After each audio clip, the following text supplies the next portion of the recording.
Você está ouvindo o plano de leitura da Bíblia em um ano. Dia 49, 19 de fevereiro, semana 7.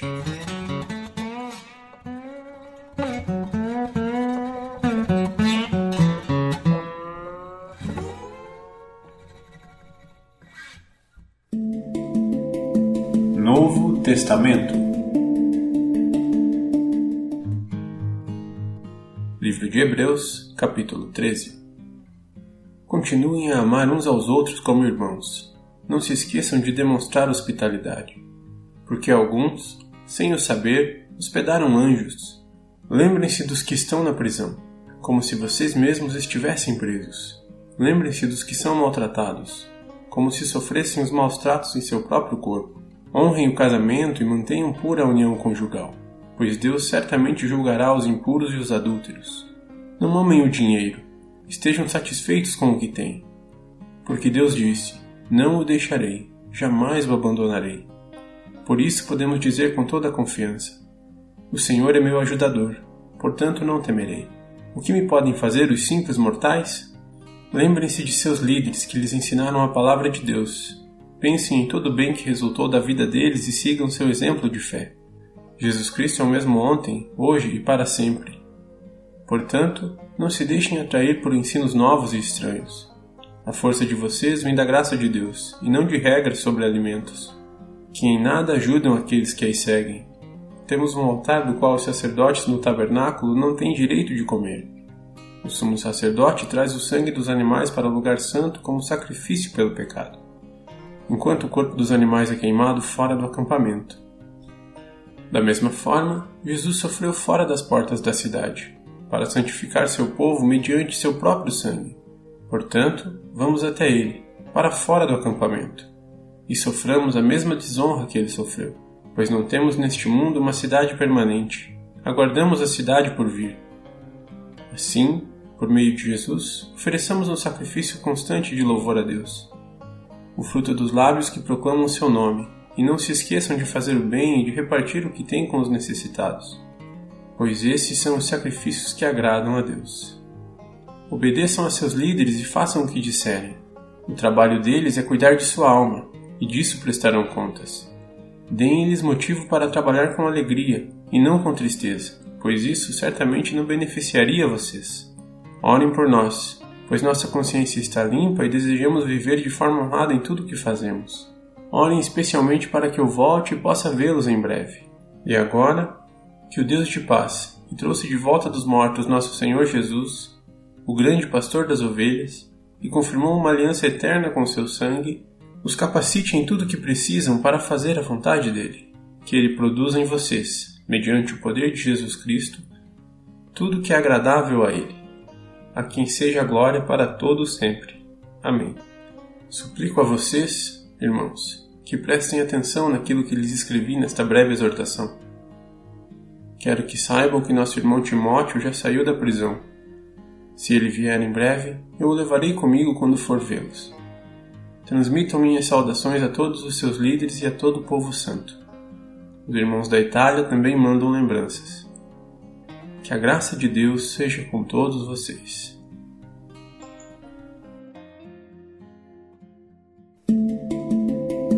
Antigo Testamento. Pentateuco ou Torá.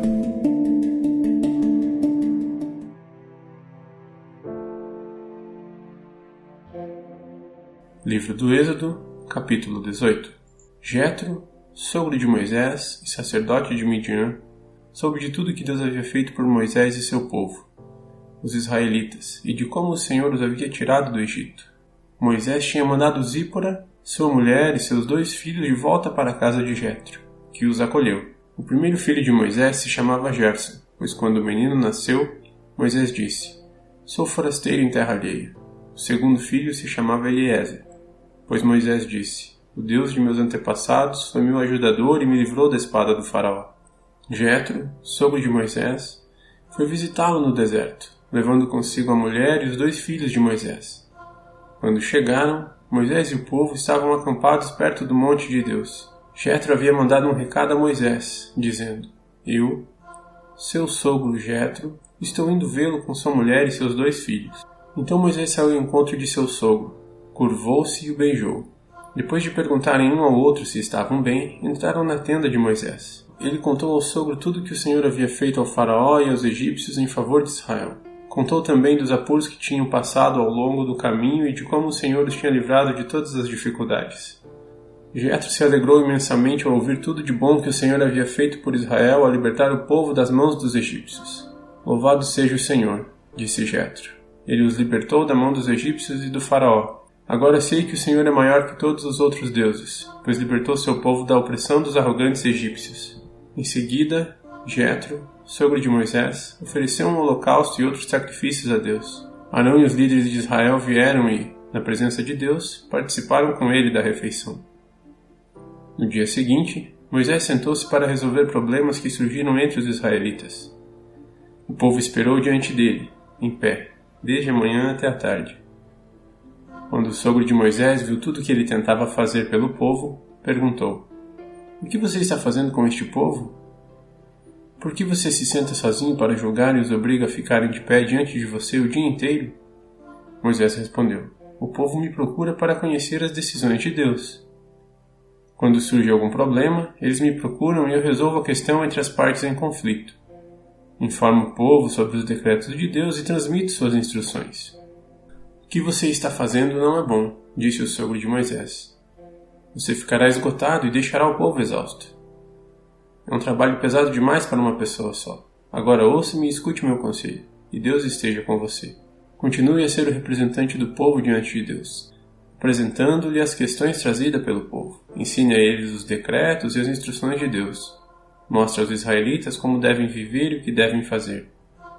No entanto, escolha dentre todo o povo homens capazes e honestos que temam a Deus e odeiem suborno. Nomeie os líderes de grupos de 1.000, 100, 50 e 10 pessoas. Eles deverão estar sempre disponíveis para resolver os problemas cotidianos do povo e só lhe trarão os casos mais difíceis. Deixe que os líderes decidam as questões mais simples por conta própria. Eles dividirão com você o peso da responsabilidade e facilitarão seu trabalho. Se você seguir esse conselho, e se Deus assim lhe ordenar, poderá suportar as pressões, e todo este povo voltará para casa em paz." Moisés aceitou o conselho do sogro e seguiu todas as suas recomendações. Escolheu homens capazes dentre todo o povo de Israel e os nomeou líderes de grupos de 1.000, 100, 50 e 10 pessoas. Os homens ficavam à disposição para resolver os problemas cotidianos do povo. Traziam para Moisés os casos mais difíceis, mas cuidavam, eles mesmos, das questões mais simples. Pouco tempo depois, Moisés se despediu de seu sogro, que voltou para sua terra. Livro do Êxodo, capítulo 19. Exatamente 2 meses depois de saírem do Egito, chegaram ao deserto do Sinai. Depois de levantar acampamento em Refidim, chegaram ao deserto do Sinai e acamparam ao pé do monte. Então Moisés subiu ao monte para apresentar-se diante de Deus. Lá de cima, o Senhor o chamou e disse: "Transmita esta mensagem à família de Jacó. Anuncie-a aos descendentes de Israel. Vocês viram o que fiz aos egípcios. Sabem como carreguei vocês sobre asas de águias e os trouxe para mim. Agora, se me obedecerem e cumprirem minha aliança, serão meu tesouro especial dentre todos os povos da terra, pois toda a terra me pertence. Serão meu reino de sacerdotes, minha nação santa. Essa é a mensagem que você deve transmitir ao povo de Israel." Moisés voltou do monte. Convocou os líderes do povo e lhes comunicou tudo o que o Senhor havia ordenado. Todo o povo respondeu a uma só voz: "Faremos tudo o que o Senhor ordenou." E Moisés comunicou ao Senhor a resposta do povo. O Senhor disse a Moisés: "Virei até você numa nuvem densa, para que o povo me ouça quando eu lhe falar e, assim, confie sempre em você." Moisés relatou ao Senhor o que o povo tinha declarado. Então o Senhor disse a Moisés: "Desça e consagre o povo, hoje e amanhã. Providencie que eles lavem suas roupas e estejam prontos no 3º dia. Pois nesse dia o Senhor descerá sobre o monte Sinai à vista de todos.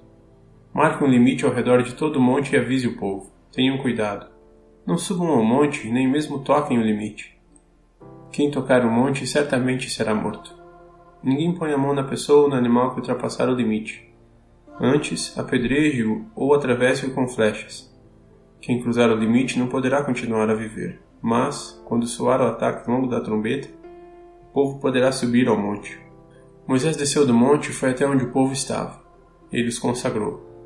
Providenciou que lavassem suas roupas e lhes disse: Preparem-se para o terceiro dia e, até lá, não tenham relações sexuais. Na manhã do terceiro dia, houve estrondo de trovões e clarão de raios, e uma nuvem densa envolveu o monte. Um toque longo de trombeta ressoou, e todo o povo que estava no acampamento tremeu.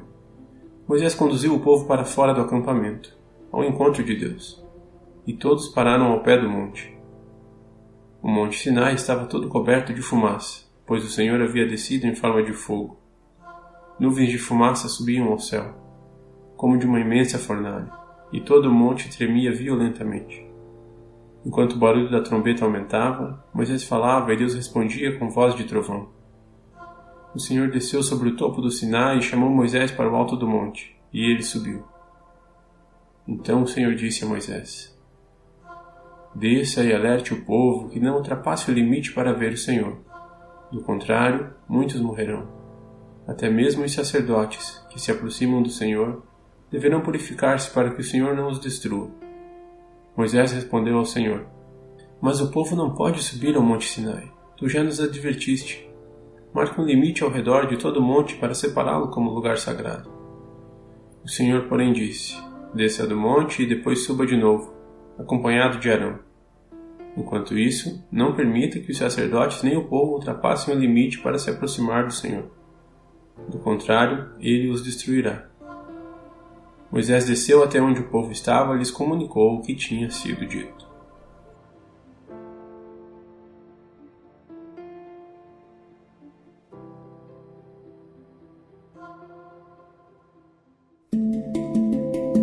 Livros poéticos.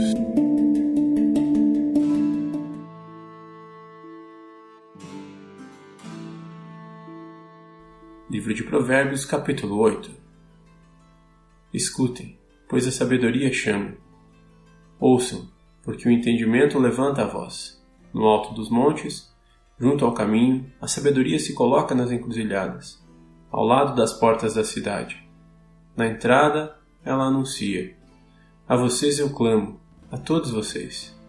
Levanto minha voz para todo o povo. Vocês, inexperientes, mostrem discernimento. Vocês, tolos, mostrem entendimento. Ouçam, pois tenho coisas importantes a lhes dizer. Tudo o que digo é correto, pois falo a verdade. Toda espécie de engano é detestável para mim. Meu conselho é justo, não há nada nele que distorça a verdade ou dela se desvie. Minhas palavras são claras para os que têm entendimento, e corretas para os que têm conhecimento. Escolham minha instrução em vez da prata, e o conhecimento em vez do ouro puro, pois a sabedoria vale muito mais que rubis. Nada do que você deseja se compara a ela. Eu, a sabedoria, moro com a prudência. Sei onde encontrar conhecimento e discernimento. Quem teme o Senhor odeia o mal. Portanto, odeio o orgulho e a arrogância, a corrupção e as palavras perversas. O bom senso e o sucesso me pertencem. O discernimento e o poder são meus. Graças a mim, os reis governam e as autoridades emitem decretos justos. Com minha ajuda, as autoridades lideram e os nobres julgam com justiça. Amo os que me amam. Os que me procuram, por certo, me encontrarão. Tenho riquezas e honra, bens duradouros e justiça. Minha dádiva vale mais que ouro puro. Meu rendimento é melhor que a fina prata. Ando em retidão, nos caminhos da justiça. Os que me amam recebem riquezas como herança. Sim, encherei seus tesouros. O Senhor me estabeleceu desde o princípio, antes de criar qualquer outra coisa. Fui designada desde eras passadas, logo no início, antes de a terra existir. Nasci antes que os oceanos fossem criados, antes que a água brotasse de suas fontes.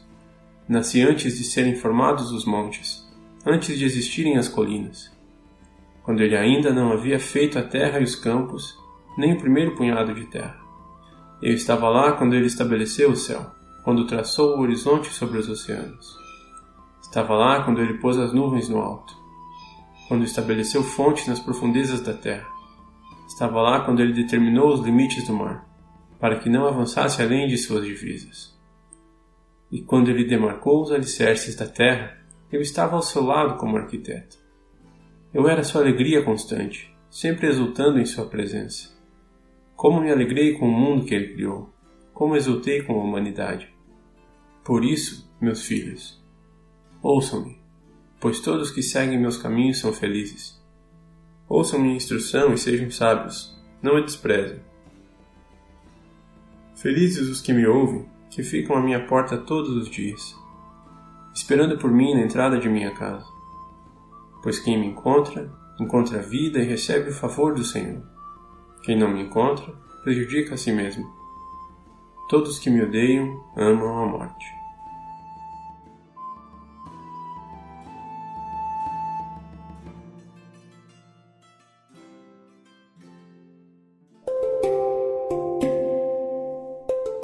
Versículo da semana.